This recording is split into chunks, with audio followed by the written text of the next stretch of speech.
नमस्कार साथियों, स्वागत है आप सभी का। तो आज की क्लास आप लोगों के लिए काफ़ी महत्वपूर्ण होने वाली है, क्योंकि आज की क्लास में ज्ञानपीठ पुरस्कार से संबंधित कुछ महत्वपूर्ण प्रश्नों के बारे में पढ़ेंगे। ऐसे प्रश्न हैं जिनमें से कोई भी प्रश्न आपसे परीक्षा में पूछा जा सकता है, तो आप सभी क्लास को जरूर अटेंड कीजिएगा।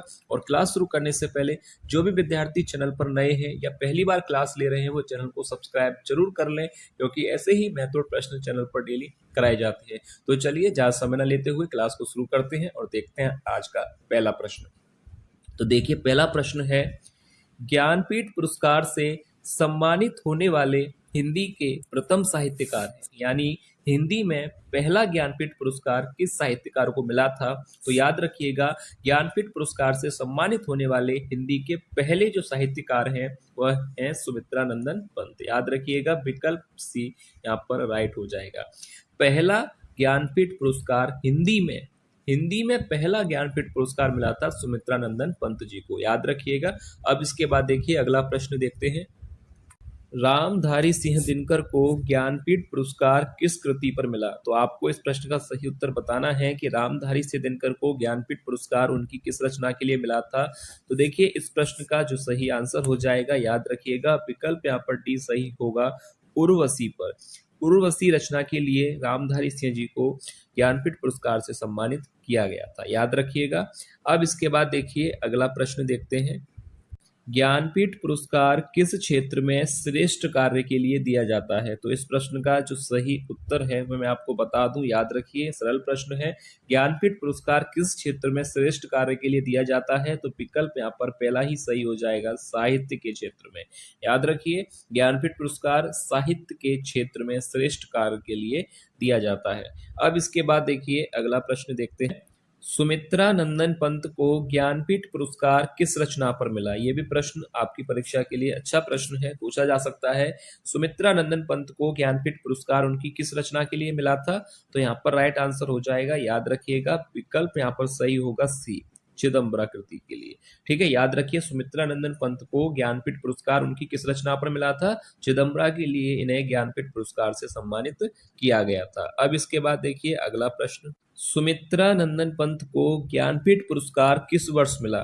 तो आपको बताना है कि सुमित्रानंदन पंत को किस वर्ष इन्हें ज्ञानपीठ पुरस्कार से सम्मानित किया गया था। तो देखिए, इस प्रश्न का जो सही उत्तर हो जाएगा 1968 में। विकल्प यहाँ पर बी सही होगा, सन 1968 में सुमित्रानंदन पंत को ज्ञानपीठ पुरस्कार से सम्मानित किया गया था उनकी कृति चिदम्बरा के लिए। ठीक है, यहाँ तक क्लियर है आपको। सुमित्रानंदन पंत को चिदम्बरा के लिए वर्ष 1968 में ज्ञानपीठ पुरस्कार मिला था। अब इसके बाद देखिए अगला प्रश्न देखते हैं। रामधारी सिंह दिनकर को ज्ञानपीठ पुरस्कार से किस वर्ष सम्मानित किया गया था। यह भी प्रश्न अच्छा प्रश्न है। रामधारी सिंह दिनकर को ज्ञानपीठ पुरस्कार किस वर्ष मिला था। तो 1970 में, 1971, 1972 या 1973 में। तो किस वर्ष इन्हें सम्मानित किया गया था। तो विकल्प यहाँ पर सी सही हो जाएगा, 1972 में।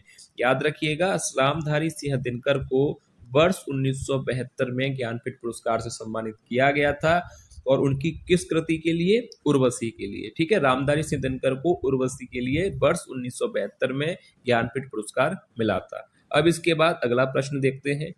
महादेवी वर्मा को ज्ञानपीठ पुरस्कार किस रचना पर मिला।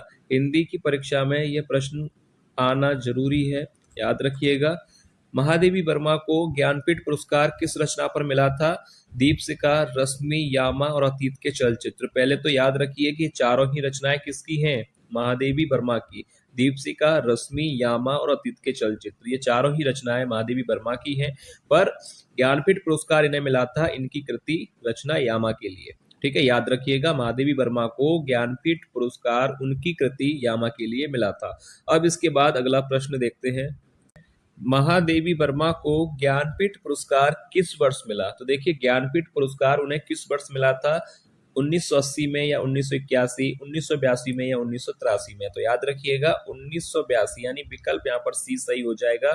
वर्ष 1982 में महादेवी वर्मा को उनकी कृति यामा के लिए ज्ञानपीठ पुरस्कार से सम्मानित किया गया था। ठीक है, याद रखिएगा, ये इसलिए मैंने यहाँ पर आपको लिख के बताया क्योंकि ये प्रश्न हिंदी की परीक्षा में पूछा जाने वाला प्रश्न है, और इस बार भी आपसे पूछा जा सकता है कि महादेवी वर्मा को वर्ष 1982 में यामा कृति के लिए ज्ञानपीठ पुरस्कार से सम्मानित किया गया था। अब इसके बाद देखिए अगला प्रश्न देखते हैं।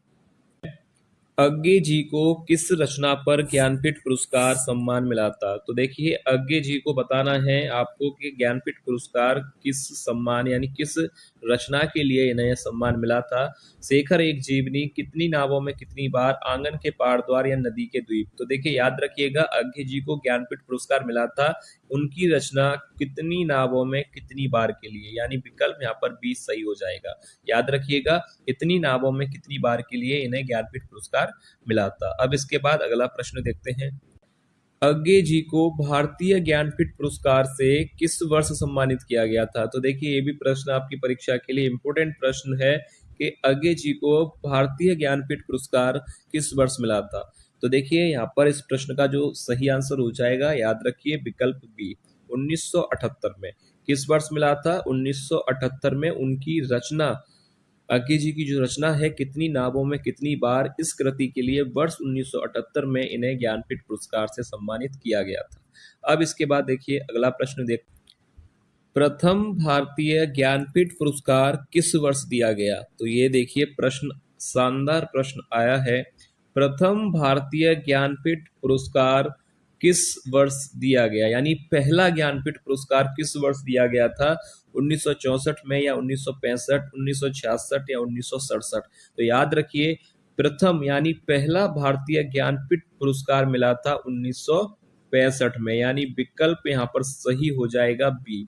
याद रखिएगा 1965 में पहला ज्ञानपीठ पुरस्कार दिया गया था। अब किसको मिला था आगे यहाँ पर देखते हैं, प्रश्न है देखिए अगला प्रश्न देखते हैं।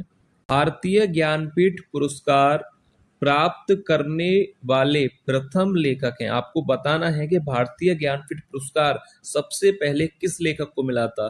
उमाशंकर जोशी, ताराशंकर बंदोपाध्याय, जी शंकर कुरूप या सुमित्रा नंदन पंत? तो याद रखिए, ध्यान से देखिएगा कि पहला ज्ञानपीठ पुरस्कार यहाँ पर पूछा गया, प्रथम ज्ञानपीठ पुरस्कार किसे मिला था? तो जी शंकर कुरूप, यानी विकल्प यहाँ पर सी सही हो जाएगा। याद रखिएगा जी शंकर कुरूप को पहला ज्ञानपीठ पुरस्कार मिला था। ठीक है, अब आप अगर सोच रहे हैं कि सुमित्रा नंदन पंत भी होना चाहिए, तो मैं आपको बता दूं यहाँ पर पूछा गया है कि प्रथम ज्ञानपीठ पुरस्कार किसे मिला था? तो जी शंकर कुरूप को। और अगर आपसे यही प्रश्न पूछा जाता कि पहला ज्ञानपीठ पुरस्कार हिंदी में किसे मिला था, ठीक है, अगर हिंदी शब्द लगा हुआ होता कि हिंदी के लिए किसे मिला था, तो सुमित्रा नंदन पंत राइट होता। पर यहाँ पर हिंदी के लिए देकर पूछा गया है कि पहला ज्ञानपीठ पुरस्कार किसे मिला था, इसलिए जी शंकर कुरूप को। ठीक है, यहाँ तक आपको क्लियर है। अब इसके बाद देखिए अगला प्रश्न देखते हैं। मलयालम भाषा में ज्ञानपीठ पुरस्कार पाने वाले पहले लेखक हैं। तो देखिए ज्ञानपीठ पुरस्कार पाने वाले पहले लेखक हैं मलयालम भाषा में। तो इस प्रश्न का जो सही उत्तर हो जाएगा यहाँ पर भी सी ही सही होगा, जी शंकर कुरूप। याद रखिएगा अगर आपसे पूछा जाए कि पहला ज्ञानपीठ पुरस्कार किसे मिला था, तो जी शंकर कुरूप को। मलयालम भाषा में पहला ज्ञानपीठ पुरस्कार किसे मिला था, तो जी शंकर कुरूप को। अगर हिंदी भाषा में पहला ज्ञानपीठ पुरस्कार किसे मिला था, तो सुमित्रा नंदन पंत को। याद रखिएगा ये तीन प्रश्न, हिंदी में पूछा जाए तो सुमित्रा नंदन पंत होगा, मलयालम भाषा में पूछा जाए तो जी शंकर कुरूप होगा, अगर पहला ज्ञानपीठ पुरस्कार पूछा जाए तो जी शंकर कुरूप। यहाँ तक आपको क्लियर होना चाहिए। अब इसके बाद अगला प्रश्न देखते हैं। 2017 में कृष्णा सोबती को किस सम्मान से सम्मानित किया गया था? भारतीय ज्ञानपीठ पुरस्कार, साहित्य अकादमी पुरस्कार, पद्म विभूषण या पद्म भूषण? तो देखिए कृष्णा सोबती जी को 2017 में जो पुरस्कार मिला था, यानी सम्मानित इन्हें किया गया था भारतीय ज्ञानपीठ पुरस्कार से, यानी पहला ही विकल्प यहाँ पर सही हो जाएगा। याद रखिएगा भारतीय ज्ञानपीठ पुरस्कार से इन्हें वर्ष 2017 में सम्मानित किया गया था। अब इसके बाद अगला प्रश्न देखते हैं।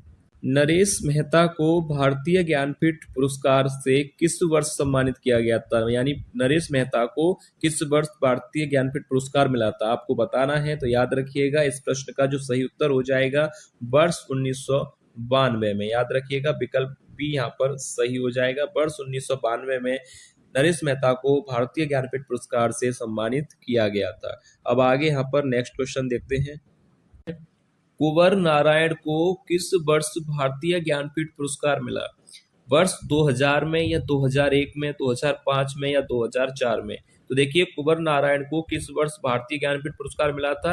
तो याद रखिएगा विकल्प यहाँ पर सही हो जाएगा। वर्ष किस में मिला था इन्हें ज्ञानपीठ पुरस्कार? कुंवर नारायण को 2005 में, यानी विकल्प सी यहाँ पर सही होगा। याद रखिएगा वर्ष 2005 में कुंवर नारायण को भारतीय ज्ञानपीठ पुरस्कार से सम्मानित किया गया था। अब इसके बाद देखिए अगला प्रश्न देखते हैं। हिंदी साहित्य में भारतीय ज्ञानपीठ पुरस्कार प्राप्त करने वाली पहली महिला लेखिका थी। तो आपको बताना है कि हिंदी साहित्य में पहली महिला लेखिका कौन थी जिन्हें भारतीय ज्ञानपीठ पुरस्कार मिला था। तो यहाँ पर प्रश्न को ध्यान से देखिए, हिंदी साहित्य लगा हुआ है, यहाँ पर आप देखिए हिंदी साहित्य शब्द लिखा हुआ है, तो हिंदी के क्षेत्र में आपको बताना है कि सबसे पहले ज्ञानपीठ पुरस्कार किस महिला को मिला था हिंदी साहित्य में। तो राइट आंसर हो जाएगा महादेवी वर्मा को। ठीक है, याद रखिएगा, कंफ्यूज मत होना। पहली महिला लेखिका हिंदी के क्षेत्र में ज्ञानपीठ पुरस्कार पाने वाली है महादेवी वर्मा जी। ठीक है, और जिन्हें इनकी किस कृति के लिए मिला था? यामा के लिए। अब इसके बाद अगला प्रश्न देखते हैं। भारतीय ज्ञानपीठ पुरस्कार प्राप्त करने वाली पहली महिला लेखिका थी। तो देखिए यहाँ पर भी पहली महिला लेखिका कौन थी जिन्हें भारतीय ज्ञानपीठ पुरस्कार मिला था? तो याद रखिएगा इस प्रश्न का राइट आंसर हो जाएगा, पहला ही विकल्प यहाँ पर सही होगा, आशा पूर्णा देवी। दोनों प्रश्न हैं पर दोनों ही अलग हैं। अगर आपसे पूछा जाए कि पहली महिला लेखिका कौन थी जिन्हें भारतीय ज्ञानपीठ पुरस्कार मिला था, तो याद रखिए आशा पूर्णा देवी। अगर प्रश्न आपको पूछा जाए कि हिंदी के क्षेत्र में अगर हिंदी शब्द लग गया कि हिंदी भाषा के क्षेत्र में हिंदी साहित्य के लिए किसे मिला था ज्ञानपीठ पुरस्कार, तो याद रखिएगा महादेवी वर्मा को पहले। ठीक है, अगर हिंदी में पूछा जाए तो महादेवी वर्मा है, और अगर पूछा जाए कि सबसे पहले ज्ञानपीठ पुरस्कार किस महिला को मिला था, तो आशा पूर्णा देवी। अगर पुरुष में पूछा जाए तो सुमित्रा नंदन पंत हैं जिन्हें हिंदी साहित्य में मिला था, और अगर प्रथम पूछा जाए कि प्रथम ज्ञानपीठ पुरस्कार पाने वाले लेखक कौन है, तो जी शंकर कुरूप। ठीक है, पुरुष में जी शंकर कुरूप है और महिलाओं में आशा पूर्णा देवी है। अगर हिंदी के क्षेत्र में पूछा जाए तो पहले सुमित्रा नंदन पंत हैं और फिर महिलाओं में महादेवी वर्मा है। तो ये क्लियर रखिएगा, कंफ्यूज मत होना। और फिर भी अगर कोई डाउट है तो कमेंट करके आप लोग पूछ सकते हैं। अब इसके बाद देखिए अगला प्रश्न देखते हैं। भारतीय ज्ञानपीठ पुरस्कार प्राप्त करने वाले को कितनी राशि प्रदान की जाती है? तो देखिए भारतीय ज्ञानपीठ पुरस्कार जिसे मिलता है उसे कितनी राशि प्रदान की जाती है? 1 लाख रुपए, 7 लाख रुपए, 11 लाख या 15 लाख? तो देखिए मैं आपको बता दूं, जब इस पुरस्कार की शुरुआत हुई थी तब 1 लाख रुपए दिए जाते थे, उसके बाद 7 लाख हो गए और वर्तमान में अब 11 लाख मिलते हैं। तो याद रखिए विकल्प सी सही हो जाएगा। अब इसके बाद अगला प्रश्न देखते हैं। हिंदी साहित्य में संयुक्त रूप से ज्ञानपीठ पुरस्कार किसे प्रदान किया गया था? तो देखिए प्रश्न है कि संयुक्त रूप से किसे मिला था ज्ञानपीठ पुरस्कार? कुंवर नारायण या नरेश मेहता को, अमरकांत या श्रीलाल शुक्ल को, आशा पूर्णा देवी या महाश्वेता देवी को, या इनमें से कोई नहीं? तो देखिए संयुक्त रूप से ज्ञानपीठ पुरस्कार किसे प्रदान किया गया था? अमरकांत और श्रीलाल शुक्ल को, यानी विकल्प यहाँ पर सही हो जाएगा बी, अमरकांत और श्रीलाल शुक्ल को जो है संयुक्त रूप से ज्ञानपीठ पुरस्कार से सम्मानित किया गया था। तो याद रखिएगा यहाँ पर विकल्प बी सही हो जाएगा। तो देखिए ये था आज की क्लास का अंतिम प्रश्न। उम्मीद है आपको क्लास पसंद आई होगी, प्रश्न आपको पसंद आए होंगे। अगर क्लास आपको अच्छी लगी है तो इस वीडियो को लाइक जरूर कीजिएगा, और जो भी विद्यार्थी चैनल पर नए हैं या पहली बार क्लास ले रहे हैं वो चैनल को सब्सक्राइब जरूर कर लें। तो चलिए मिलते हैं नेक्स्ट क्लास में ऐसे ही और महत्वपूर्ण प्रश्नों के साथ। तब तक के लिए धन्यवाद।